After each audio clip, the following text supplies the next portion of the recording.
Hey everyone, it's almost time for League 6 Demonic Pacts. The hype is building, spoilers are being released daily, so I'm here to help you prepare. League 6 has a lot of interesting mechanics and changes to the base League's formula, but most of the evergreen League mechanics are returning. You're an Iron Man with boosted XP and drop rates, you'll earn League points by completing tasks, and this progression allows you to unlock unique relics and regions on the map. Most of the expected League's mechanics you remember are returning, but maybe Jagex has found a new standard formula for Leagues because Echo Bosses are returning now as well. Potentially the biggest change for this League's is that Yama is running the show. His first order of business was to set Mistalin on fire. It will be completely inaccessible for this League. The starting region for this League's will be Varlamore. On day 1, we'll spawn inside of Yama's lair, and then we'll step outside to Civitas, Illifortis, and Varlamore. It's pretty clear that Yama is the main antagonist of this league. All of the theming and spoilers are very demon-y. I wouldn't be surprised if we see some special mechanics surrounding Yama and his contracts, which sounds like a really fun twist. After spawning in Varlamore and doing tasks, players will eventually unlock Karamja, and as you progress, 3 additional regions will be unlocked. People have said that this League's is essentially a 4-region setup. Varlamore is a loaded starting area, and stacking 3 regions plus Karamja is going to lead to some crazy possibilities. So now we know all the basics for League 6, but here's some other quick-fire facts that might be good to know. You will spawn with the Draymond Staff and other starting items, and from spawn you'll have access to fairy rings. Also, here are the quests that will already be completed when you start. Everyone is going to start with 3 Herblore and 5 Runecraft. Run energy will not deplete. Sailing is disabled. For some reason, the Edgeville dungeon will not be accessible. Another good callout is that Desert Treasure 2 will be auto-completed, and Vardorvis is immediately accessible in Varlamore. On top of that, you can get all Soul Reaper axe pieces from him. Agility can be trained from level 1 with the new stones that are going to be around Yama's lair. And lastly, all regions sit at the same point total. Currently, attaining each Mega Rare is its own global task, but Mega Rare vouchers are back, so having access to at least one raid means that all 3 Mega Rares are obtainable.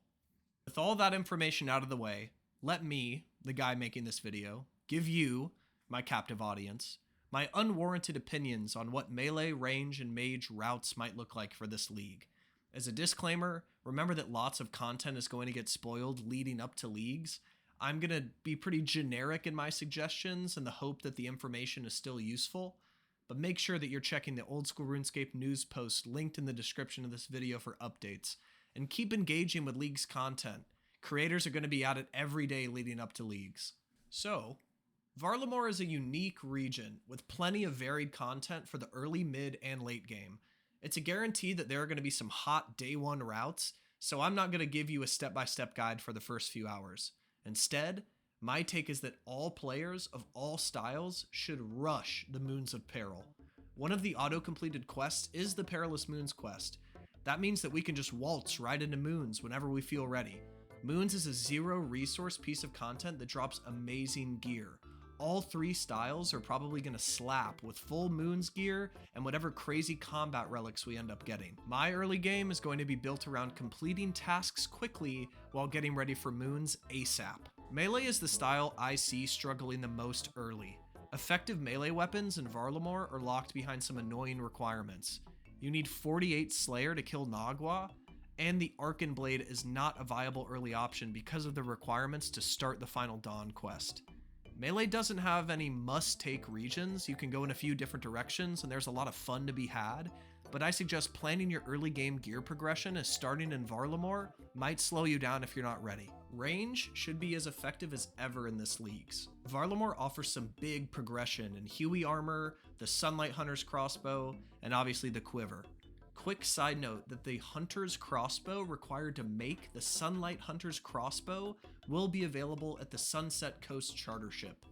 Range should have a really straightforward early and mid game with a very strong late game final build. Desert is the obvious callout for a suggested region for range. It has access to Toa, and hopefully we'll get the return of the Drygore blowpipe. In my opinion, starting in Varlamore has not moved the needle on Mage. The Dragon Hunter's Ward, Moon Sets, and the Eye of Ayak are the only real standouts in the region. Mage might be Candor unlocked again with the return of Echo Bosses. I played Mage during last leagues and thoroughly enjoyed hitting big numbers with my Shadow, but it wasn't until the late game that my effort paid off. If you're interested in Mage, I suggest you make your plan around what late game content sounds fun. With all of that, League 6 Demonic Pacts launches on April 15th. I can't wait to see you all at the Gemstone Crab, and thanks for watching.